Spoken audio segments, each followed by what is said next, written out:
ಹರೇ ಶ್ರೀನಿವಾಸ. ಎಲ್ಲರಿಗೂ ನನ್ನ ನಮಸ್ಕಾರಗಳು. ನಾನು ಶ್ರೀಮತಿ ಅಶ್ವಿನಿ ದ್ವೈಪಾಯನಾಚಾರ್ಯ ಜೋಶಿ, ರಾಜಾಜಿನಗರ, ಬೆಂಗಳೂರಿಂದ. ಆಲ್ಮೋಸ್ಟ್ ಎಲ್ಲರಿಗೂ ನಮ್ಮ ಪರಿಚಯ ಇದೆ. ಜ್ಞಾನವಾಹಿನಿ ಚಾನಲ್ ಮುಖಾಂತರ ಹಾಗೂ ವಿಜಯ ಮಹಾತ್ವ ಸಂಘ ಚಾನಲ್ನ ಮುಖಾಂತರ ನಾವು ಮತ್ತೆ ಯಾತ್ರೆಗಳ ಒಂದು ವಿಡಿಯೋಗಳನ್ನ ಅಪ್ಲೋಡ್ ಮಾಡ್ತಾ ಇರ್ತೀವಿ. ಹಾಗೂ ದ್ವೈಪಾಯನಾಚಾರ್ಯರ ಪ್ರವಚನಗಳು ಉತ್ತರಾದಿಮಠ ಹಾಗೂ ಬೇರೆ ಒಂದು ಚಾನಲ್ಗಳಲ್ಲಿ ಬರ್ತಾ ಇರುತ್ತೆ. ಇಲ್ಲಿವರೆಗೂ 2002 ಅಂದರೆ 2022ರಿಂದ ಇಲ್ಲಿವರೆಗೂ ಸುಮಾರು 7 ಯಾತ್ರೆಗಳನ್ನ ನಾವು ಕಂಡಕ್ಟ್ ಮಾಡಿದ್ದೀವಿ. ಸೊ ಇವಾಗ ಮುಂಬರಲಿರುವ ಎಲ್ಲ ಯಾತ್ರೆಗಳ ಬಗ್ಗೆ ಈ ವಿಡಿಯೋ ಇರುತ್ತೆ. ತುಂಬ ಜನಕ್ಕೆ ಪರಿಚಯ ಇದೆ ಆಲ್ರೆಡಿ. ಸೊ ಇವಾಗ ಯಾತ್ರೆ ಬಗ್ಗೆ ಹೇಳ್ತೇನೆ.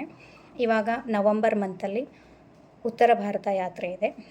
17ನೇ ತಾರೀಕು ನವಂಬರ್ 17, 2024ರಿಂದ 24 ನವಂಬರ್ 2024ರವರೆಗೂ ಇರುತ್ತೆ.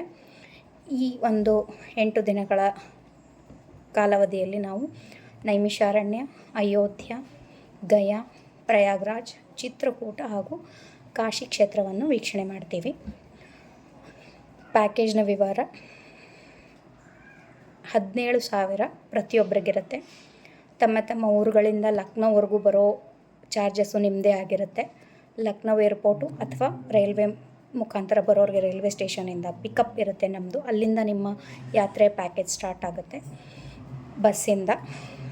ಅಲ್ಲಿಂದ ಸ್ಟಾರ್ಟ್ ಆದರೆ ಡೈರೆಕ್ಟು ನಿಮಗೆ 24ನೇ ತಾರೀಕು ಕಾಶಿ ಏರ್ಪೋರ್ಟು ಅಥವಾ ರೈಲ್ವೆ ಸ್ಟೇಷನ್ನು ಇಲ್ಲಿ ನಾವು ಡ್ರಾಪ್ ಕೊಡ್ತೇವೆ. ಕಾಶಿಯಿಂದ ಮತ್ತೆ ತಮ್ಮ ಊರುಗಳಿಗೆ ಹೋಗೋ ಒಂದು ವ್ಯವಸ್ಥೆಯನ್ನು ನೀವು ಮಾಡ್ಕೋಬೇಕಾಗತ್ತೆ.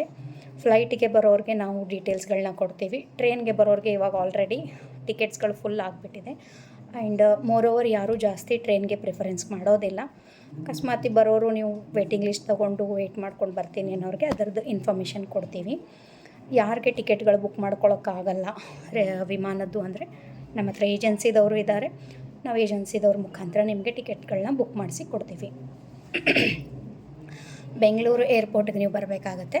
ಅಲ್ಲಿಂದ ನಮ್ಮ ಟೀಮ್ನವ್ರು ಇರ್ತಾರೆ, ಅವರು ಕರ್ಕೊಂಡು ನಿಮಗೆ ಕಂಪ್ಲೀಟ್ಲಿ ಬರ್ತಾರೆ. ಮತ್ತು ವಾಪಸ್ ವಾರಣಾಸಿ ಏರ್ಪೋರ್ಟ್ವರೆಗೂ ಇರ್ತಾರೆ. ಈಗ ಯಾತ್ರೆ ವಿವರ 17,000 ಹೇಳಿದ್ದೀನಿ. ಅಪ್ ಆ್ಯಂಡ್ ಡೌನ್ ಅಂದರೆ ಟು ಆ್ಯಂಡ್ ಫ್ರೋ ಬಿಟ್ಟು ಇರುತ್ತೆ. ಇದರಲ್ಲಿ ಏನೇನು ಇನ್ಕ್ಲೂಡ್ ಆಗುತ್ತೆ ಅಂದರೆ ಬಸ್ ಟ್ರಾವೆಲಿಂಗು, ಅಕಮಡೇಷನ್ನು ಅಂದರೆ ರೂಮ್ಸ್ಗಳು 1/2 ಶೇರಿಂಗ್ ಇರುತ್ತೆ. ಬೆಡ್ಡು ವೆಸ್ಟರ್ನ್ ಕಮೋಡ್ ಅಟ್ಯಾಚ್ ಇರುವಂಥ ಒಳ್ಳೆ ರೂಮ್ಗಳಿರುತ್ತೆ. ಹಾಗೆ 2 ಹೊತ್ತು ಫಲಾಹಾರ ಹಾಗೂ 1 ಹೊತ್ತು ಊಟ ಇರುತ್ತೆ. ಪ್ರತಿ ಕ್ಷೇತ್ರದಲ್ಲಿ ಎಲ್ಲರೂ ತೀರ್ಥವಿಧಿ ಮಾಡೋ ಕಾರಣಕ್ಕಾಗಿ ಪ್ರತಿದಿನ ಫಲಾಹಾರನೇ ಇರುತ್ತೆ ಸಾಯಂಕಾಲ. ಸೊ ಹಾಗಾಗಿ 2 ಹೊತ್ತು ಫಲಾಹಾರ, 1 ಹೊತ್ತು ಊಟ, 2 ಹೊತ್ತು ಕಾಫಿ. 2 ಹೊತ್ತು ಅಂತ ಹೇಳ್ತೀವಿ, ಪ್ರತಿ ಇದರಲ್ಲಿ 3-4 ಸರ್ತಿ ಆಗಿಬಿಡುತ್ತೆ. ಅದು ಯಾಕೆಂದರೆ ಚಳಿಗಾಲ ಇರೋದ್ರಿಂದ 3 ಟೈಮ್ ಟೀ ಕಾಫಿ ಆಗಿರುತ್ತೆ. ಹಾಗೆ ಲೋಕಲ್ ಸೈಟ್ ಸೀಯಿಂಗ್ಸ್ ಇರುತ್ತೆ. ತೀರ್ಥವಿಧಿಗಳ ಚಾರ್ಜಸ್ ಇದರಲ್ಲಿ ಇನ್ಕ್ಲೂಡ್ ಮಾಡಿರಲ್ಲ.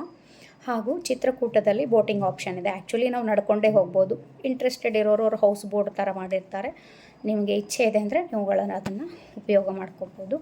ಇದೆರಡು ಮತ್ತು ಸ್ಪೆಷಲ್ ಎಂಟ್ರಿಗಳು, ಸ್ಪೆಷಲ್ ಪೂಜೆಗಳು ಇದೆಲ್ಲ ನಾವು ಇನ್ಕ್ಲೂಡ್ ಮಾಡಿರಲ್ಲ. ತೀರ್ಥವಿಧಿ ಕೂಡ ಸಪ್ರೇಟ್ ಆಗಿರುತ್ತೆ. ಸೊ 17,000ದಲ್ಲಿ accommodation, travelling, local sightseeings ಇಷ್ಟು ಇನ್ಕ್ಲೂಡ್ ಆಗಿರುತ್ತೆ. ಇನ್ನು ಕಾರ್ಯಕ್ರಮಗಳ ವಿವರ 17ನೇ ತಾರೀಕು ಬೆಳಗ್ಗೆ 11 ಗಂಟೆ ಒಳಗಡೆ ಅಲ್ಲಿ ರೀಚ್ ಆಗಬೇಕು. ಟ್ರೈನ್ ಮುಖಾಂತರ ಅಥವಾ ಫ್ಲೈಟ್ನ ಮುಖಾಂತರ ನೀವು 17ನೇ ತಾರೀಕು ಬೆಳಗ್ಗೆ ರೀಚ್ ಆದರೆ ಅಲ್ಲಿಂದ ನಮ್ಮ ಪಿಕಪ್ ಸ್ಟಾರ್ಟ್ ಆಗುತ್ತೆ. ಅಲ್ಲಿಂದ 2 ಅವರ್ ಜರ್ನಿ ನೈಮಿಷಾರಣ್ಯ. ಅಲ್ಲಿ ಹೋಗಿ ಫ್ರೆಶ್ ಅಪ್ ಆಗಿ ತೀರ್ಥ ಪ್ರಸಾದ ಮುಗಿಸ್ಕೊಂಡು ಲೋಕಲ್ ಸೈಟ್ ಸೀಯಿಂಗ್ಸ್ ಇರುತ್ತೆ. ಲೋಕಲ್ ಸೈಟ್ ಸೀಯಿಂಗ್ಸಲ್ಲಿ ದದೀಚಿ ಕುಂಡ ಬರುತ್ತೆ. ಆಮೇಲೆ ಪುರಾತನ ರುದ್ರದೇವರ ತುಂಬ ಋಷಿಮುನಿಗಳು ಪೂಜೆ ಮಾಡಿರುವಂಥದ್ದಿದೆ. ರಾಮದೇವರು ಪೂಜೆ ಮಾಡಿರುವಂಥ ರಾಮೇಶ್ವರಂ ರುದ್ರದೇವರು ಅಂತಲೇ ಇದೆ. ಸೊ ಆ ಥರ ಎಲ್ಲ ಲೋಕಲ್ ಸೈಟ್ ಸೀಯಿಂಗ್ಸ್ ಇದೆ. ಆಮೇಲೆ ನೈಮಿಷಾರಣ್ಯ ಕ್ಷೇತ್ರದಲ್ಲೇ ವ್ಯಾಸಗತಿ ಇದೆ, ಹನುಮಾನ್ ಗಡಿ ಇದೆ, ಆ್ಯಂಡ್ ಸತ್ಯನಾರಾಯಣ ಟೆಂಪಲ್ ಇದೆ, ಚಕ್ರತೀರ್ಥ ಎಲ್ಲ ಅವತ್ತು ಲೋಕಲ್ ಸೈಟ್ ಸೀಯಿಂಗ್ಸ್ಗಳನ್ನ ಮುಗಿಸಿ ನೈಟ್ ಸ್ಟೇ ಮಾಡಿ ಮಾರನೇ ದಿವಸ ಬೆಳಗ್ಗೆ ಗೋಮತಿ ನದಿ ಸ್ನಾನ ಹಾಗೂ ಚಕ್ರತೀರ್ಥ ಸ್ನಾನ, ಅದರ ಜೊತೆಗೆ ಕ್ಷೇತ್ರವಿಧಿ. ಅಲ್ಲಿಂದ ಇಂಟ್ರೆಸ್ಟೆಡ್ ಇರೋರಿಗೆ ಕ್ಷೇತ್ರವಿಧಿ ಮಾಡಿಸಿ ತೀರ್ಥ ಪ್ರಸಾದ ಮಾಡಿಕೊಂಡು ನೆಕ್ಸ್ಟ್ ನಾವು ಅಯೋಧ್ಯೆಗೆ ಹೊರಡ್ತೀವಿ ಊಟ ಆದ ತಕ್ಷಣ. 18ನೇ ತಾರೀಕು ಈವ್ನಿಂಗ್ವರೆಗೂ ನಾವು ಅಯೋಧ್ಯೆ ತಲುಪ್ತೀವಿ. ಅಲ್ಲಿ ಹೋದ ತಕ್ಷಣ ಫ್ರೆಶ್ ಅಪ್ ಆಗೋದು, ಅದಾದಮೇಲೆ ರಾಮದೇವ್ರ ದರ್ಶನಕ್ಕೆ ಹೋಗೋದು. ರಾಮದೇವ್ರ ದರ್ಶನಕ್ಕೆ ಯಾವುದೇ ಥರ ಸ್ಪೆಷಲ್ ಎಂಟ್ರೀಸ್ಗಳು ಬೇಕಾಗಲ್ಲ. ಈವ್ನಿಂಗ್ ಟೈಮಲ್ಲಿ ಖಾಲಿ ಇರುತ್ತೆ. ಇನ್ನು ಸೀನಿಯರ್ ಸಿಟಿಸನ್ಸ್ಗೆ ವೀಲ್ ಚೇರ್ ಆಪ್ಷನ್ಸ್ ಇರುತ್ತೆ. ಅದಕ್ಕೆ 150 to 200 ನೀವು ಪೇ ಮಾಡಬೇಕು. ಅವ್ರು ವೀಲ್ ಚೇರು ಜೊತೆಗೆ ಒಬ್ಬ ವ್ಯಕ್ತಿಯನ್ನು ಕೊಡ್ತಾರೆ. ಅದ್ರ ಜೊತೆ ಇನ್ನೊಬ್ರು ನೀವು ಹೋಗ್ಬೋದು. ಸೊ ಒಂದು ವೀಲ್ ಚೇರಲ್ಲಿ ಇಬ್ಬರು ಹೋಗ್ಬೋದು. ಒಬ್ರು ನಡ್ಕೊಂಡು ಹೋಗ್ಬೋದು, ಒಬ್ಬರನ್ನ ಕೂರಿಸ್ಕೊಂಡು ಕರ್ಕೊಂಡು ಹೋಗ್ತಾರೆ, ಒಳಗಡೆ ಕರ್ಕೊಂಡೋಗಿ ದರ್ಶನ ಮಾಡಿಸ್ತಾರೆ. ಇನ್ನು ಸೆಕೆಂಡ್ ಆಪ್ಷನು ರಾತ್ರಿ ಆರತಿದು ಟಿಕೆಟ್ಸ್ಗಳು ಬಿಡುತ್ತೆ. ಅದನ್ನು ನೀವು ಆನ್ಲೈನಲ್ಲಿ ಬುಕ್ಕಿಂಗ್ ಮಾಡಿಕೊಂಡ್ರೆ ನೀವು ನೈಟ್ ಹೋಗಿ ಒಂದು 30 ಮಿನಿಟ್ಸ್ ದೇವ್ರ ಹತ್ರ ನಿಂತ್ಕೊಂಡು ಆರತಿ ಆಗೋವರೆಗೂ ನೋಡಿಕೊಂಡು ಬರ್ಬೋದು. ಸೊ ಅವತ್ತು ಸಾಯಂಕಾಲ ಕೇವಲ ದೇವರ ದರ್ಶನ ಇರುತ್ತೆ. ಮಾರನೇ ದಿನ ಬೆಳಗ್ಗೆ ಅಂದರೆ 19 ಬೆಳಗ್ಗೆ ಸರಿಯು ನದಿ ಸ್ನಾನ, ಅದರ ಜೊತೆಗೆ ಕ್ಷೇತ್ರವಿಧಿ ಆಗುತ್ತೆ. ಕ್ಷೇತ್ರವಿಧಿ ಆದಮೇಲೆ ತೀರ್ಥ ಪ್ರಸಾದ, ರೂಮ್ಗಳು ಚೆಕ್ಔಟ್ ಮಾಡಿ ಎಲ್ಲ ಲಗೇಜ್ನ ಬಸ್ಗೆ ನಾವು ಲೋಡ್ ಮಾಡಿಬಿಟ್ಟು ಲೋಕಲ್ ಸೈಟ್ ಸೀಯಿಂಗ್ಸ್ ಅಂದರೆ ಬೇರೆ ಬೇರೆ ಟೆಂಪಲ್ಗಳಿದೆ ಅಲ್ಲಿ ಸುತ್ತಮುತ್ತಲಿರೋ ಎಲ್ಲ ಕ್ಷೇತ್ರನ ನಾವು ಕವರ್ ಮಾಡಿ ಈವ್ನಿಂಗು ಹಾಲಿಗೆ ಬಂದು ಅಲ್ಲಿ ಫಲಹಾರ ಮುಗಿಸ್ಕೊಂಡು ಅಲ್ಲಿಂದ ನಾವು ಗಯಾಗೆ ಹೊರಡ್ತೇವೆ. ಅಲ್ಲಿ ನೈಟ್ ಜರ್ನಿ ಇದೆ. ಆ್ಯಕ್ಚುಲಿ ನೈಟ್ ಜರ್ನಿ ಮಾಡಿಕೊಂಡು ಗಯಾಗೆ ಹೋಗ್ತೇವೆ. 20ನೇ ತಾರೀಕು ಬೆಳಗ್ಗೆ ಅಲ್ಲಿ ತಲುಪ್ತೇವೆ. 20ನೇ ತಾರೀಕು ಅಲ್ಲಿ ಕಂಪ್ಲೀಟಾಗಿ ಬೆಳಗ್ಗೆ ಸ್ನಾನ, ಕ್ಷೇತ್ರವಿಧಿ, ದೇವರ ದರ್ಶನ, ಸಾಯಂಕಾಲ ಫಲಹಾರ ಮುಗಿದ ಮೇಲೆ ನೈಟ್ ಅಲ್ಲಿಂದ ಹೊರಟು ಪ್ರಯಾಗ್ರಾಜ್ ಬರ್ತೇವೆ 21st ಮಾರ್ನಿಂಗು. 21ನೇ ತಾರೀಕು ಚಿತ್ರಕೂಟ ಅಥವಾ ಪ್ರಯಾಗ್ರಾಜ್ ಎರಡರಲ್ಲಿ ಒಂದು ಕವರ್ ಮಾಡ್ತೇವೆ. ಆಮೇಲೆ 21 ನೈಟ್ ಸ್ಟೇ ಇರುತ್ತೆ ಪ್ರಯಾಗ್ರಾಜಲ್ಲಿ. 22 ಬೆಳಗ್ಗೆ ಅಕಸ್ಮಾತ್ ನಾವು ಚಿತ್ರಕೂಟ ಮೊದಲನೇ ದಿವಸ ಕವರ್ ಮಾಡಿದ್ರೆ ಪ್ರಯಾಗ್ರಾಜ್ನ ಸೆಕೆಂಡ್ ಡೇ ತೀರ್ಥವಿಧಿ ಮಾಡೋರು ತೀರ್ಥವಿಧಿ ಮಾಡ್ಬೋದು, ವೇಣಿದಾನ ಮಾಡೋರು ವೇಣಿದಾನ ಮಾಡ್ಬೋದು. ಬೆಳಗ್ಗೆ ತ್ರಿವೇಣಿ ಸಂಗಮ ಸ್ನಾನ ಆಗುತ್ತೆ. ಎರಡರಲ್ಲಿ ಒಂದು ಮಾಡಿಕೊಂಡು ಸಾಯಂಕಾಲದವರೆಗೂ ಅಲ್ಲಿ ಕೂಡ ಲೋಕಲ್ ಸೈಟ್ ಸೀಯಿಂಗ್ಸ್ ಎಲ್ಲ ನೋಡಿಕೊಂಡು ನೈಟ್ ಅಲ್ಲಿಂದ ನಾವು ಕಾಶಿಗೆ ಬಂದು ಸ್ಟೇ ಮಾಡೋದು. ಪ್ರಯಾಗ್ರಾಜಿಂದ ಕಾಶಿ 1.5 hour ಜರ್ನಿ ಇದೆ. ಸೊ ಅಲ್ಲಿ ಬಂದು ನಾವು ಸ್ಟೇ ಮಾಡೋದು ಕಾಶಿಗೆ 22ನೇ ತಾರೀಕು. 23 ಬೆಳಿಗ್ಗೆ ಗಂಗಾ ಸ್ನಾನ, ತೀರ್ಥವಿಧಿ ಇರುತ್ತೆ ಅವತ್ತು. 23ನೇ ತಾರೀಕು ಬೆಳಿಗ್ಗೆ ಗಂಗಾ ಸ್ನಾನ, ಗಂಗಾ ದಂಡೆನಲ್ಲೇ ತೀರ್ಥವಿಧಿ ಮಾಡಿಸ್ತೇವೆ. ತೀರ್ಥವಿಧಿ, ತೀರ್ಥ ಪ್ರಸಾದ, ಅದಾದಮೇಲೆ ಎಲ್ಲ ದೇವಸ್ಥಾನಗಳ ದರ್ಶನ. ಆ ಒಂದು ದಿವಸದಲ್ಲಿ ಎಷ್ಟು ದರ್ಶನ ಆಗುತ್ತೆ ಅಷ್ಟು ಮಾಡಿಸಿ ಮಾರನೇ ದಿನ ಮಿಕ್ಕಿದ್ದನ್ನು ಮಾಡಿಸ್ತೇವೆ 24th. 23rd ಗಂಗಾ ಆರತಿ ದರ್ಶನ ಕೂಡ ಆಗುತ್ತೆ. ವ್ಯಾಸಕಾಶಿ ಅವತ್ತಾದರೆ ಮಾಡಿಸ್ತೀವಿ, ಇಲ್ಲ ಮಾರನೇ ದಿವಸ ಆಗುತ್ತೆ. ತುಂಬ ಟೆಂಪಲ್ಸ್ಗಳಿದೆ. ಆ ಥರ ನಾವು ಕವರ್ ಮಾಡೋಕ್ಕೆ ನಿಂತ್ಕೊಂಡ್ರೆ ಸುಮಾರು 3 ದಿವಸ ಬೇಕಾಗುತ್ತೆ. ಬಟ್ ಏನು ಪುರಾತನ ಶಾಸ್ತ್ರದಲ್ಲಿ ಬಂದಿರೋದಿದೆ, ಎಷ್ಟು ನಮಗೆ ಕವರಪ್ ಮಾಡೋಕ್ಕಾಗುತ್ತೆ ಅಷ್ಟು ನಾವು 1-2 ದಿವಸದಲ್ಲಿ ಮಾಡಿಬಿಡ್ತೇವೆ. ಸೊ 24 ಬೆಳಿಗ್ಗೆ ಸ್ಪರ್ಶ ದರ್ಶನ ಮಾಡೋರು ದೇವರಿಗೆ ಅಂದರೆ ವಿಶ್ವನಾಥ ದೇವರಿಗೆ ಸ್ಪರ್ಶ ದರ್ಶನ ಮಾಡೋರಿಗೆ ಅವಕಾಶ ಇರುತ್ತೆ 24ನೇ ತಾರೀಕು. ಅದು ಮೊದಲೇ ನಾವೆಲ್ಲ ಗ್ರೂಪ್ ಕ್ರಿಯೇಟ್ ಮಾಡಿರ್ತೀವಿ. ಅದರಲ್ಲಿ ವೆಬ್ಸೈಟ್ಗಳ ಲಿಂಕ್ ಕೊಡ್ತೀವಿ. ನೀವು ಟಿಕೆಟ್ಗಳನ್ನ ಬುಕ್ಕಿಂಗ್ ಮಾಡ್ಕೋಬೋದು. ಇನ್ನೂವರೆಗೂ ಬುಕ್ಕಿಂಗ್ ಓಪನ್ ಆಗಿಲ್ಲ. ಅದು ಅಕ್ಟೋಬರ್ 20ನೇ ತಾರೀಕು ಓಪನ್ ಆಗುತ್ತೆ. 1 ತಿಂಗಳು ಮಾತ್ರ ಮುಂಚೆ ಓಪನ್ ಆಗುತ್ತೆ. ಸೊ ನೀವು ಜಾಯ್ನ್ ಆದಮೇಲೆ ಅದನ್ನು ನೀವು ಟಿಕೆಟ್ಗಳ ದರ್ಶನ ಬುಕ್ಕಿಂಗ್ ಮಾಡ್ಕೋಬೋದು. ಅವತ್ತು 24ನೇ ತಾರೀಕು ಬೆಳಗ್ಗೆ 4 ಗಂಟೆಗೆ ಇರುತ್ತೆ ಅದು. ನೀವು ಕ್ಯೂವಲ್ಲಿ ನಿಂತ್ಕೊಂಡು ಹೋಗಿ ರುದ್ರದೇವರಿಗೆ ನೀವೇ ಅಭಿಷೇಕ ಮಾಡಿ ದರ್ಶನ ತೊಗೊಂಡು ಬರ್ಬೋದು. ಇನ್ನು ಮಿಕ್ಕಿರೋ ಯಾವುದಾದ್ರೂ ಟೆಂಪಲ್ಸ್ಗಳು ಹಿಂದಿನ ದಿವಸ ನಾವು ಕವರ್ ಮಾಡಿಲ್ಲ ಅಂದರೆ ಅದು 24ನೇ ತಾರೀಕು ಬೆಳಗ್ಗೆ ಕವರ್ ಮಾಡ್ತೀವಿ. ತೀರ್ಥ ಪ್ರಸಾದ ಅದಾದಮೇಲೆ ಶಾಪಿಂಗ್ಗೆ ಟೈಮ್ ಕೊಡ್ತೀವಿ. ನಾವೇ ಕರ್ಕೊಂಡು ಹೋಗ್ತೀವಿ. ಸುಮಾರು ಸೀರೆಗಳ ಅಂಗಡಿಗಳು ಪರಿಚಯ ಇರೋದಿದೆ. ಡೈರೆಕ್ಟ್ ವೀವರ್ ಕಾಂಟ್ಯಾಕ್ಟ್ ಇರುವಂಥ ಸೀರೆಗಳ ಅಂಗಡಿಗಳಿದೆ. ಸೊ ಇಲ್ಲ ನೀವು ಪರ್ಸ್ನಲಿ ಓಡಾಡಿಕೊಂಡು ಶಾಪಿಂಗ್ ಮಾಡ್ಕೊಂಡು ಬರ್ತೀನಿ ಅನ್ನೋರು ಮಾಡ್ಕೋಬೋದು. ಅವತ್ತು ಈವ್ನಿಂಗೆಲ್ಲ ಚೆಕ್ಔಟ್ ಇರುತ್ತೆ. 6 ಗಂಟೆಗೆ ಫ್ಲೈಟ್ ಇದೆ ಬೆಂಗಳೂರಿಗೆ. ಸೊ ನಿಮ್ಮ ಅನುಕೂಲ ಪ್ರಕಾರ ನೀವು ಚೆಕ್ಔಟ್ ಟೈಮಿಂಗ್ ನೋಡ್ಕೊಂಡು ಚೆಕ್ಔಟ್ ಅಂತ ಅವತ್ತು ಬೆಳಗ್ಗೆ ನಾವು ಬೇಗನೆ ಮಾಡ್ತೀವಿ. ಲಗೇಜ್ಗಳಿಗೆ ಅಂತ ಒಂದು ರೂಮ್ ಇರುತ್ತೆ. ಅಲ್ಲಿ ನೀವು ರೂಮ್ಗಳಲ್ಲಿ ಲಗೇಜ್ಗಳನ್ನ ಇಟ್ಟು ಮುಂದೆ ಹೊರಡಬೇಕು. ಇನ್ನು ಅವತ್ತು ಯಾರಾದರೂ ಸ್ಟೇ ಮಾಡ್ತೀನಂದರೆ ನಾವು ಅದಕ್ಕೆ ಅನುಕೂಲ ಮಾಡಿಕೊಡ್ತೀವಿ. ನಮ್ಮ ಯಾತ್ರೆ ಇರೋದು 24ನೇ ತಾರೀಕುವರೆಗೂ. ಸೊ ಸಾಯಂಕಾಲ ಅವತ್ತು ಊಟದ್ದು ಮತ್ತು ವಸತಿಗೆ ವ್ಯವಸ್ಥೆ ಮಾಡಿಕೊಡ್ತೀವಿ. ಇನ್ನೂ ಒಂದು ದಿವಸ ಇದ್ದು ಬೇಕಿದ್ದರೆ ಹೋಗೋರು ಹೋಗ್ಬೋದು. ಇನ್ನು ಚಿತ್ರಕೂಟದಲ್ಲಿ ರಾಮದೇವರ ದೇವಸ್ಥಾನ ಇದೆ. ಎಲ್ಲಿ ರಾಮದೇವರು ಸೀತಾದೇವಿ ಗುಡಿಸಲು ಮಾಡ್ಕೊಂಡಿದ್ರು, ಅದು ಇದೆ. ಅದಾದಮೇಲೆ ರಾಮ್ ಘಾಟ್ ಇದೆ, ಎಲ್ಲಿ ರಾಮದೇವರು ನಿತ್ಯ ಸ್ನಾನ ಮಾಡಿ ಆತ್ಮಿಕ ಮಾಡ್ತಾಯಿದ್ರು, ಅದು ಪ್ರದೇಶ. ಅದಾದಮೇಲೆ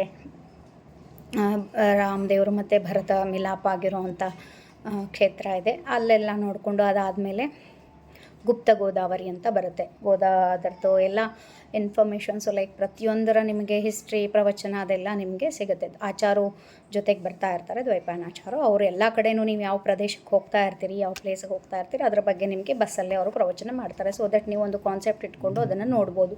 ಎಲ್ಲಿ ಹೋಗ್ತಾ ಇದ್ದೀವಿ, ಇದ್ರ ವಿಶೇಷತೆ ಏನು ಅನ್ನೋದನ್ನು ಮುಂಚೆನೇ ತಿಳಿಸ್ಕೊಡ್ತೀವಿ.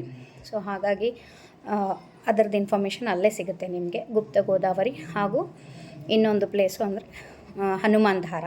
ಹನುಮಂತ ದೇವರು ಅಲ್ಲೇ ಇದ್ದು ಪ್ರತಿನಿತ್ಯ ಆಗ್ನೇಕ ಮಾಡಿರುವಂಥ ಪ್ರದೇಶ ಅದು ಹನುಮಂತರ.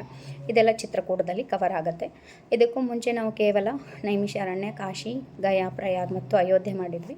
ಬಟ್ ಕಳೆದ ಬಾರಿ ನಾವು ನೇಪಾಳ ಯಾತ್ರೆ ಮಾಡಿದಾಗ ಚಿತ್ರಕೂಟ ಇನ್ನು ಮುಂದೆ ನಾವು ಪ್ರತಿಯೊಂದು ಯಾತ್ರೆಯಲ್ಲೂ ಸೇರಿಸೋಣ ಉತ್ತರ ಭಾರತಕ್ಕೆ ಅಂತ ಹೇಳಿ ನಾವು ಪರ್ಸ್ನಲ್ ಆಗಿ ನೋಡಿಕೊಂಡು ಬಂದು ಈ ಬಾರಿ ವ್ಯವಸ್ಥೆ ಮಾಡ್ತಾಯಿದ್ದೀವಿ. ಹೇಳಿದ ಪ್ರಕಾರ ಕೆಲವೊಂದು ಸರ್ತಿ ತೀರ್ಥ ಪ್ರಸಾದ ಬೆಳಗ್ಗೆನೇ ಆಗುತ್ತೆ. ಅಲ್ಲಿನ ಪ್ರದೇಶದ್ದು ಟೈಮಿಂಗ್ಸ್ ನೋಡಿಕೊಂಡು ಆಮೇಲೆ ನಮ್ಮ ಪ್ಲ್ಯಾನಿಂಗ್ ಪ್ರಕಾರ. ಬಟ್ ಊಟ ತಿಂಡಿಗೆ ಯಾವುದೇ ಥರ ಕೊರತೆ ಬರೋದಿಲ್ಲ. ಆಮೇಲೆ ಟೀ ಕಾಫಿನೂ ಇರುತ್ತೆ. ಇನ್ನು ಹೆಚ್ಚಿನ ಬಾರಿ ಕುಡಿಯೋ ಅಭ್ಯಾಸ ಇರೋರು ನಿಮ್ಮ ವ್ಯವಸ್ಥೆ ನೀವು ಮಾಡ್ಕೊಂಡು ಬರಬೇಕು. ಒಂದು ಚಿಕ್ಕ ಕೆಟಲ್ಲು ಇಲ್ಲಾಂದರೆ ಇವಾಗ ರೆಡಿಮೇಡ್ ಪ್ಯಾಕೆಟ್ಸ್ ಸಿಗ್ತಾ ಇದೆ, ಅದನ್ನು ತೊಗೊಂಬಂದು ಜಾಸ್ತಿ ಕುಡಿಯೋರಿಗೆ ನಾವು ಸಮಸ್ಯೆ ಮಾಡೋದಿಲ್ಲ. ನಿಮ್ಮ ಅನುಕೂಲ ಪ್ರಕಾರ ನೀವು ಆ ಥರ ವ್ಯವಸ್ಥೆ ಮಾಡ್ಕೋಬೋದು. ಇನ್ನು ಇದರಲ್ಲಿ ಪ್ಯಾಕೇಜಲ್ಲಿ ಎಕ್ಸ್ಕ್ಲೂಡ್ ಆಗಿರೋದನ್ನು ಆಲ್ರೆಡಿ ಹೇಳಿದ್ದೀನಿ. ತೀರ್ಥವಿಧಿ ಚಾರ್ಜಸ್ ಎಕ್ಸ್ಕ್ಲೂಡ್ ಆಗಿರುತ್ತೆ, ಅದನ್ನು ಇನ್ಕ್ಲೂಡ್ ಮಾಡಿರಲ್ಲ. ಎರಡನೇದು ಸ್ಪೆಷಲ್ ಟಿಕೆಟ್ಸ್ಗಳು, ಸ್ಪೆಷಲ್ ಎಂಟ್ರಿಗಳು ಹಾಗೂ ಚಿತ್ರಕೂಟದಲ್ಲಿ ದೋಣಿ ವ್ಯವಹಾರದ್ದೇನಿದೆ ಅದು ಒಂದು. ಇಷ್ಟು ಮಾತ್ರ ನಾವು ಎಕ್ಸ್ಕ್ಲೂಡ್ ಮಾಡಿದ್ದೀವಿ. ಮಿಕ್ಕಿದ್ದು ಪ್ರತಿಯೊಂದು ಕಡೆ auto, mini cabs, mini tempo vehicles ಎಲ್ಲನೂ ಇನ್ಕ್ಲೂಡ್ ಆಗಿರುತ್ತೆ. ಪ್ರತಿಯೊಂದು ಕಡೆಯೂ ನಿಮಗೆ ಡಬಲ್ ಬೆಡ್ ಇರೋ ರೂಮ್ಗಳು ಸಿಗುತ್ತೆ. ಇನ್ನೂ ಹೆಚ್ಚಿನ ಮಾಹಿತಿ ಅಥವಾ ಇನ್ನೂ ಹೆಚ್ಚಿನ ಏನಾದರೂ ನಿಮ್ಮದು ರಿಕ್ವೆಸ್ಟ್ ಇದ್ದರೆ ಅದನ್ನು ನೀವು ನಮಗೆ ಮುಂಚೆನೇ ತಿಳಿಸ್ಬೇಕು. ಅದರ ಪ್ರಕಾರ ನಾವು ವ್ಯವಸ್ಥೆ ಮಾಡ್ತೀವಿ. ಇಲ್ಲಿವರೆಗೂ ನಾನು 4ರಿಂದ 5 ಬಾರಿ ಉತ್ತರ ಭಾರತ ಆಗಿದೆ ನಮ್ಮದು ಯಾತ್ರೆ. ಅದ್ರ ಜೊತೆಗೆ ದ್ವಾರಕಾ ಆಗಿದೆ, ನೇಪಾಳ ಆಗಿದೆ, ಜಗನ್ನಾಥ್ ಪುರಿ, ಹರಿದ್ವಾರ 2 ಸರ್ತಿ ಆಗಿದೆ, ಹರಿದ್ವಾರ ಬದ್ರಿ, ನೈಮಿಷಾರಣ್ಯ ಉತ್ತರ ಭಾರತ ಯಾತ್ರೆ ಅದೂ 1 ಸರ್ತಿ ಆಗಿದೆ, ಅಂದರೆ ನೈಮಿಷಾರಣ್ಯದಲ್ಲಿ ಸಪ್ತಾಹ ಮಾಡಿ. ಹಾಗಾಗಿ ಆಲ್ಮೋಸ್ಟ್ ನಾವು ಉತ್ತರ ಭಾರತದ ಯಾತ್ರೆಗಳನ್ನ ಕಂಡಕ್ಟ್ ಮಾಡೋಕ್ಕೆ ಸ್ಪೆಷಲಿಸ್ಟ್ ಥರ ಆಗಿದೆ ಇವಾಗ. ಯಾರಿಗಾದರೂ ಡೌಟ್ಸ್ ಇದ್ದರೆ ನೀವು ಕಾಲ್ ಮಾಡಿ. ಇದಕ್ಕಿಂತಲೂ ಮುಂಚೆ ನಾವು ಯಾತ್ರೆ ಕಂಡಕ್ಟ್ ಮಾಡಿರೋರ ಹತ್ರ ನೀವು ಫೀಡ್ಬ್ಯಾಕ್ ಕೂಡ ತೊಗೋಬೋದು. ಇಲ್ಲಿವರೆಗೂ ಯಾವುದೇ ಆ ಥರ ಸಮಸ್ಯೆಗಳು ಇಟ್ಕೊಂಡು ನಾವು ಯಾವ ಯಾತ್ರೆನ ಮುಗಿಸಿಲ್ಲ. ಏನೇ ಸಮಸ್ಯೆಗಳು ಬಂದರೆ ಅಲ್ಲೇ ಇಮಿಡಿಯೇಟಾಗಿ ಸಾಲ್ವ್ ಮಾಡ್ಕೊತಾ ಬಂದಿದ್ದೀವಿ. ಕಂಪ್ಲೀಟ್ಲಿ ಒಂದು ಪಿಲಿಗ್ರಿಮ್ ಯಾತ್ರೆ ಅಂತಾರಲ್ಲ ಆ ಥರದ್ದು ಯಾತ್ರೆ ಇರುತ್ತೆ. ಟೂರ್ಸ್ ಆ್ಯಂಡ್ ಟ್ರಾವೆಲ್ಸ್ ಥರ ಇರೋದಿಲ್ಲ ನಮ್ಮ ಹತ್ರ. ನಾವೇ ಅಲ್ಲೇ ಅಡುಗೆ ಮಾಡಿ ಬಡಿಸ್ತೇವೆ. ಯಾವುದೇ ಥರ ಹೋಟೆಲ್ಗಳಲ್ಲಿ ನಾವು ಯಾವುದೂ ವ್ಯವಸ್ಥೆ ಮಾಡೋದಿಲ್ಲ. ಅಕಸ್ಮಾತು ತುಂಬ ಗ್ರೂಪ್ ಚಿಕ್ಕದಿದ್ದರೆ ಮಠಗಳಲ್ಲಿ ಊಟದ ವ್ಯವಸ್ಥೆ ಮಾಡಿ ತಿಂಡಿಗಳನ್ನ ನಾವೇ ಪ್ರಿಪೇರ್ ಮಾಡಿ ಕೊಡ್ತೇವೆ. ಆ ಥರನೂ ಒಂದು ವ್ಯವಸ್ಥೆ ಇರುತ್ತೆ. ದೊಡ್ಡ ಗ್ರೂಪ್ ಇದ್ದಾಗ ಕಂಪ್ಲೀಟ್ಲಿ ಕಿಚನ್ ಕುಕ್ ನಮ್ಮ ಜೊತೆಗಿರುತ್ತೆ. ಇಲ್ಲ ಅಂದಲ್ಲಿ ಎಲ್ಲ ಕಡೆನೂ ನಾವು ವ್ಯವಸ್ಥೆ ಅಲ್ಲೇ ಬಿಸಿಯಾಗಿ ರೆಡಿ ಮಾಡಿ ಕೊಡುವಂಥ ವ್ಯವಸ್ಥೆ ಇರುತ್ತೆ. ಇದು ಪ್ರತಿ ಯಾತ್ರೆಯಲ್ಲೂ ನಮ್ದು ಇದ್ದೇ ಇರುತ್ತೆ. ಇದು ಉತ್ತರ ಭಾರತ ಯಾತ್ರೆಯ ಡೀಟೇಲ್ ಆಯಿತು. ಆಮೇಲೆ ಇನ್ನೂ ನಮ್ಮ ಮುಂಬರಲಿರುವ ಯಾತ್ರೆಗಳಿದೆ. ಅದು ಡಿಸೆಂಬರ್ ಮಂತಲ್ಲಿ ದ್ವಾರಕಾ ಅಂದರೆ ಗುಜರಾತ್ ಯಾತ್ರೆ ಇದೆ ಕಂಪ್ಲೀಟ್ಲಿ. ದ್ವಾರಕಾ, ಸೋಮನಾಥ್, ಪ್ರಭಾಸ್ ಹಾಗೂ ಮಾತೃಗಯ ಯಾತ್ರೆ. ಇದು 10 ದಿನಗಳ ಕಾಲ ಇರುತ್ತೆ. 5 ದಿನಗಳ ಕಾಲ ಸೋಮನಾಥ್, ದ್ವಾರಕಾ, ಪ್ರಭಾಸ್ ಕ್ಷೇತ್ರ ಕವರ್ ಮಾಡ್ತೀವಿ. 6ನೇ ದಿನಕ್ಕೆ ನಾವು ಮಾತೃಗಯ ಹೋಗಿ ತಲುಪಿದ ಮೇಲೆ 6ರಿಂದ 10ನೇ ದಿವಸದವರೆಗೂ ಪ್ರವಚನ ಹೇಳಿ ಅಲ್ಲಿ ಕ್ಷೇತ್ರ ವಿಧಿಯನ್ನು ಮಾಡಿಸ್ತಾ ಇದ್ದೀವಿ. ಸೊ ಟೋಟಲ್ 10 ಡೇಸ್ ಯಾತ್ರೆ ಇದೆ. ಇದಕ್ಕೆ ಪ್ಯಾಕೇಜು ಕಂಪ್ಲೀಟ್ ಯಾತ್ರೆಗೆ ಬರೋರು ಬರ್ಬೋದು, ಇಲ್ಲ ಕೇವಲ ದ್ವಾರಕಾ, ಪ್ರಭಾಸ್, ಸೋಮನಾಥ್ ಕ್ಷೇತ್ರಕ್ಕೆ ಬರ್ತೀನಿ ಅನ್ನೋರು ಬರ್ಬೋದು, ಇಲ್ಲ ಕೇವಲ ಮಾತೃಗಯ ಯಾತ್ರೆಗೆ ಬರ್ತೀನಿ ಅನ್ನೋರು ಬರ್ಬೋದು. ಸೊ ಇದರ ಡೀಟೇಲ್ಸ್ ವಿಡಿಯೋ ನಾನು ಕೆಳಗಡೆ ಡಿಸ್ಕ್ರಿಪ್ಷನ್ ಲಿಂಕಲ್ಲಿ ಕೊಡ್ತೀನಿ. ಅಲ್ಲಿ ನೀವು ಅದನ್ನು ಚೆಕ್ ಮಾಡಬೇಕು. ದ್ವಾರಕಾ ಯಾತ್ರೆ ಅಂತ ಬರೆದಿರ್ತೇನೆ, ಅದ್ರ ಕೆಳಗಡೆ ಲಿಂಕ್ ಇರುತ್ತೆ. ಅದರಲ್ಲಿ ಇದೇ ಥರ ಕಂಪ್ಲೀಟಾಗಿ ನಿಮಗೆ ಇನ್ಫಾರ್ಮೇಷನ್ ಸಿಗುತ್ತೆ. ನಾನು ಈ ವಿಡಿಯೋನ ತುಂಬ ಲೆಂದಿಯಾಗಿ ಮಾಡೋಕ್ಕೆ ಇಷ್ಟಪಡೋದಿಲ್ಲ. ಹಾಗಾಗಿ ಇದರ ಜೊತೆ ಮುಂದೆ ಫೆಬ್ರವರಿ 25ರಿಂದ ಮಾರ್ಚ್ 7ನೇ ತಾರೀಕುವರೆಗೂ ಉಜ್ಜಯಿನಿ, ಓಂಕಾರೇಶ್ವರ್, ಮಥುರಾ, ಬೃಂದಾವನ ಹಾಗೂ ಕುರುಕ್ಷೇತ್ರ ಯಾತ್ರೆ ಇದೆ. ಅದು ಫೆಬ್ರವರಿ 25ರಿಂದ ಮಾರ್ಚ್ 7ನೇ ತಾರೀಕು. ಅದರ ಲಿಂಕ್ ಕೂಡ ನಾನು ಡಿಸ್ಕ್ರಿಪ್ಷನಲ್ಲಿ ಕೊಟ್ಟಿರ್ತೀನಿ. ನೀವು ಆ ಲಿಂಕ್ ಕ್ಲಿಕ್ ಮಾಡಿದ್ರೆ ನಮ್ಮ ಯಾತ್ರೆ ಡೀಟೇಲ್ಸ್ ನಿಮಗೆ ಸಿಗುತ್ತೆ. ಅದರ ಜೊತೆಗೆ ಏಪ್ರಿಲ್ 1ನೇ ತಾರೀಕಿಂದ ಏಪ್ರಿಲ್ 10ನೇ ತಾರೀಕುವರೆಗೂ ನೇಪಾಳ ಯಾತ್ರೆ ಇರುತ್ತೆ. ಆಲ್ರೆಡಿ ನಾವು 2 ಸರ್ತಿ ನೇಪಾಳ ಯಾತ್ರೆ ಕಂಡಕ್ಟ್ ಮಾಡಿದ್ದೀವಿ. ಅದು ಒಂದು ಸರ್ತಿ 200 ಪೀಪಲ್ಸ್ ಅಂದರೆ 200 ಜನರ ಜೊತೆಗೆ, ಒಂದು ಸರ್ತಿ 120 ಜನರ ಜೊತೆಗೆ ಕಂಪ್ಲೀಟ್ಲಿ ಮಡಿ ವ್ಯವಸ್ಥೆ ಇರುತ್ತೆ. ಯಾವುದೇ ಯಾತ್ರೆಯಲ್ಲಿ ಬಂದರೂ ನಿಮಗೆ ಮಡಿಯಲ್ಲಿ ಯಾವುದೇ ಕೊರತೆ ಇರೋದಿಲ್ಲ. ಹಾಗೆ ನಿಮಗೆ ಒಂದು ಫ್ಯಾಮಿಲಿ ಫೀಲಿಂಗ್ ಬರಬೇಕು ಅಂದರೆ ಯಾತ್ರೆನ ಜಾಯ್ನ್ ಆಗ್ಬೋದು. ನಿಮಗೆ 1% ಕೂಡ ನಾವು ಯಾವುದೋ ಒಂದು ಯಾತ್ರೆ ಗ್ರೂಪಲ್ಲಿ ಹೋಗಿದ್ವಿ ಅನ್ನೋ ಫೀಲಿಂಗ್ ಬರೋದಿಲ್ಲ. ಕಂಪ್ಲೀಟ್ಲಿ ಫ್ಯಾಮಿಲಿ ಫೀಲಿಂಗ್ ಬರುತ್ತೆ. 1 ದಿವಸ 2 ದಿವಸಕ್ಕೆ ಎಲ್ಲರೂ ಅದೇ ಥರ ನಿಮ್ಮ ಜೊತೆ ಹೊಂದ್ಕೋತಾರೆ. ನಾವು ಕೂಡ ಅಷ್ಟೇ ಫ್ರೀ ಆಗಿರ್ತೀವಿ. ಆಚಾರ ಬಂದಿದ್ದಾರೆ ಅಂತ ನೀವು ಹೆದರ್ಕೊಳ್ಳೋ ಅವಶ್ಯಕತೆ ಇಲ್ಲ. ಆಚಾರ ಮನೆಯವರು ನಡೆಸ್ತಾ ಇದ್ದಾರೆ ಅಂತ ಯಾವುದೇ ಥರ ನೀವು ಮುಜುಗರ ಇಟ್ಕೊಳ್ಳೋಕೆ ಹೋಗಬೇಡಿ. ಯಾಕೆಂದರೆ ಅಷ್ಟು ಫ್ರೆಂಡ್ಲಿ ಆಗಿ ನಾವು ಮಾಡಿಕೊಡ್ತೀವಿ. ಸೊ ಹಾಗಾಗಿ ಪ್ರತಿಯೊಂದು ಯಾತ್ರೆಗಳ ಡೀಟೇಲ್ಸ್ ನಾನು ಡಿಸ್ಕ್ರಿಪ್ಷನ್ ಲಿಂಕಲ್ಲಿ ಕೊಡ್ತೀನಿ. ಆಮೇಲೆ ಈ ಯಾತ್ರೆ ಡೀಟೇಲ್ಸ್ದು ನಿಮಗೆ ಪಾಂಪ್ಲೆಂಟು ಅಥವಾ ಕಂಪ್ಲೀಟ್ ಡೀಟೇಲ್ಸ್ ಬೇಕು ಅಂದರೆ ಡಿಸ್ಕ್ರಿಪ್ಷನ್ ಬಾಕ್ಸಲ್ಲಿ ನನ್ನ ನಂಬರ್ ಇದೆ 7676963291. ಇನ್ನೊಂದು ಸತಿ ಹೇಳ್ತೀನಿ 7676963291. ಇದು ನನ್ನ ನಂಬರ್ ಆಗಿರುತ್ತೆ. ಈ ನಂಬರ್ಗೆ ನೀವು ಯಾವಾಗಲೂ ಕಾಂಟ್ಯಾಕ್ಟ್ ಮಾಡ್ಬೋದು. ಅಕಸ್ಮಾತ್ ನಾರ್ಮಲ್ ಕಾಲ್ ಬರ್ತಾ ಇಲ್ಲ ಅಂದರೆ ನನ್ನ ಹೆಸರಲ್ಲಿ ನಂಬರ್ನ ಸೇವ್ ಮಾಡಿ ಅಶ್ವಿನಿ ಜೋಶಿ ಅಂತ ವಾಟ್ಸಪ್ ಕಾಲಿಂಗ್ ಮಾಡಿ. ಸ್ವಲ್ಪ ಮನೆಯಲ್ಲಿ ನೆಟ್ವರ್ಕ್ನ ಸಮಸ್ಯೆ ಇದೆ, ಹಾಗಾಗಿ ನಾರ್ಮಲ್ ಕಾಲ್ ಕನೆಕ್ಟ್ ಆಗಿಲ್ಲ ಅಂದರೆ ನೀವು ವಾಟ್ಸಪ್ ಕಾಲ್ ಮಾಡ್ಬೋದು. ಆ ಸಮಯದಲ್ಲಿ ನಾನು ಕಾಲ್ ಪಿಕ್ ಮಾಡಿಲ್ಲ ಅಂದ್ರೂ ಕಾಲ್ ಬ್ಯಾಕ್ ಮಾಡ್ತೇನೆ. ಬಿಕಾಸ್ ಬೇರೆ ಬೇರೆ ಕೆಲಸದಲ್ಲಿ ನಾನು ಬ್ಯುಸಿಯಾಗಿರ್ತೇನೆ. ಅಕಸ್ಮಾತಾಗಿ ಕಾಲ್ ಮಿಸ್ ಆದರೆ ನಾವು ಕಾಲ್ ಬ್ಯಾಕ್ ಮಾಡ್ತೇವೆ. ಕಂಪ್ಲೀಟ್ಲಿ ಅಮೌಂಟ್ ಟ್ರಾನ್ಸಾಕ್ಷನ್ ನೀವು ಆನ್ಲೈನ್ ಮಾಡಬೇಕಾಗತ್ತೆ. Bank detail GPay, PhonePe, Paytm ಕೊಡ್ತೀವಿ. ಅಕಸ್ಮಾತ್ ಯಾರಿಗಾದರೂ ಕ್ಯಾಶ್ ಕೊಟ್ಟು ಮಾತಾಡಿ ರಿಜಿಸ್ಟ್ರೇಷನ್ ಮಾಡ್ಕೊಳ್ಳೋದಿದ್ರೆ ನೀವು ಮನೆಗೂ ಕೂಡ ಬರ್ಬೋದು. ನಮ್ಮ ಮನೆ ಗಾಯತ್ರಿ ನಗರ್ ಅಪೋಸಿಟ್ ಮೇನ್ ರೋಡಲ್ಲೇ ಸೂಪರ್ ಮಾರ್ಕೆಟ್ ಇದೆ, ಅದರ ಅಪೋಸಿಟಲ್ಲೇ ಮನೆ ಬರುತ್ತೆ. ಬರೋದಾದರೆ ನನಗೆ ಫೋನ್ ಮಾಡಿದ್ರೆ ನಾನು ಅಡ್ರೆಸ್ ಲೊಕೇಶನ್ ಕೊಟ್ಟು ಕಳಿಸ್ತೀನಿ. ಮನೆಗೆ ಬಂದು ಡೀಟೇಲಾಗಿ ಮಾತಾಡಿ ನೀವು ರಿಜಿಸ್ಟ್ರ್ ಕೂಡ ಮಾಡ್ಕೋಬೋದು. ಅಮೌಂಟ್ ಕೊಟ್ಟು ನಿಮಗೆ ಬಿಲ್ ರಿಸಿಪ್ಟ್ ಅದರದ್ದು ಸಿಗುತ್ತೆ. ಈವನ್ ನೀವು ಕ್ಯಾಶ್ ಆನ್ಲೈನ್ ಟ್ರಾನ್ಸಾಕ್ಷನ್ ಮಾಡಿದವ್ರಿಗೆ ಇಮಿಡಿಯೇಟಾಗಿ ಅದು ರಿಸಿಪ್ಟ್ ಥರನೇ ಇರುತ್ತೆ. ನೀವು ಗೂಗಲ್ ಪೇ ಅಥವಾ ಇದರಲ್ಲಿ ಮಾಡಿದ್ರೆ ಬೇಕು ಅಂದರೆ ಹ್ಯಾಂಡ್ ರಿಟನ್ ಬಿಲ್ ಕೂಡ ಸಿಗುತ್ತೆ. ನಮ್ಮದು ಜ್ಞಾನವಾಹಿನಿ ಯಾತ್ರಾ ಸಂಘದ ಬಿಲ್ ರಿಜಿಸ್ಟ್ರಿ ಬುಕ್ಸ್ ಇದೆ, ಅಲ್ಲಿ ಕೊಡ್ತೇವೆ. ಇನ್ನೂ ನಾವು ರಿಜಿಸ್ಟರ್ ಮಾಡಿಸಿಲ್ಲ, ಹಾಗಾಗಿ GST ಯಾವುದನ್ನು ನಾವು ಕನ್ಸಿಡರ್ ಮಾಡ್ತಾಯಿಲ್ಲ. ಮೇ ಬಿ ನೆಕ್ಸ್ಟ್ ಇಯರ್ಗೆ ನಮ್ಮದು ಕಂಪನಿ ಕೂಡ ರಿಜಿಸ್ಟರ್ ಆಗುತ್ತೆ ಅಂಡರ್ ಗೌರ್ಮೆಂಟ್. ಆವಾಗ GST ಅದನ್ನೆಲ್ಲ ನಾವು ಕ್ಯಾಲ್ಕುಲೇಟ್ ಮಾಡ್ಬೋದು. ಇವಾಗ ಕೇವಲ ಎಷ್ಟು ನಮ್ಮದು ಬಜೆಟ್ ಹಾಕಿದ್ದೀವಿ ಅಷ್ಟರ ಬಗ್ಗೆ ನಾವು ಕಳಿಸ್ಕೊಟ್ಟಿದ್ದೀವಿ. ಆಮೇಲೆ ನಮ್ಮದು ಕಂಪ್ಲೀಟಾಗಿ ರಿಜಿಸ್ಟ್ರೇಷನ್ ಮುಖಾಂತರ ನಡೆಯುತ್ತೆ. ನೀವು ಇಂಟ್ರೆಸ್ಟೆಡ್ ಇದ್ದೀನಿ ಅಂತ ಹೇಳಿದಾಗ ನಾನು ನಿಮಗೆ ಗೂಗಲ್ ಫಾರ್ಮ್ ಕೊಡ್ತೇನೆ, ಲಿಂಕ್ ಕೊಡ್ತೇನೆ, ಅದನ್ನು ನೀವು ಫಿಲಪ್ ಮಾಡಬೇಕು. ಅದ್ರ ಪ್ರಕಾರನೇ ನಮ್ಮದು ರಿಜಿಸ್ಟ್ರೇಷನ್ಸ್ ನಡೀತಾ ಇರುತ್ತೆ. ಆ್ಯಂಡ್ ರಿಜಿಸ್ಟ್ರೇಷನ್ಸ್ ಪ್ರಕಾರನೇ ರೂಮ್ಗಳ ಅಲಾಟ್ಮೆಂಟ್, ಬಸ್ಸಲ್ಲಿ ಸೀಟ್ಗಳ ಅಲಾಟ್ಮೆಂಟ್ ಇರುತ್ತೆ. ಇನ್ನು ಇದಕ್ಕೂ ಮೀರಿ ನಿಮಗೆ ಆರೋಗ್ಯ ಸಮಸ್ಯೆ ಇದ್ದರೆ, ತುಂಬ ವಯಸ್ಸಾದರೆ ಅವರಿಗೆ ಮೊದಲ ಪ್ರಾಧಾನ್ಯತೆ ಇರುತ್ತೆ.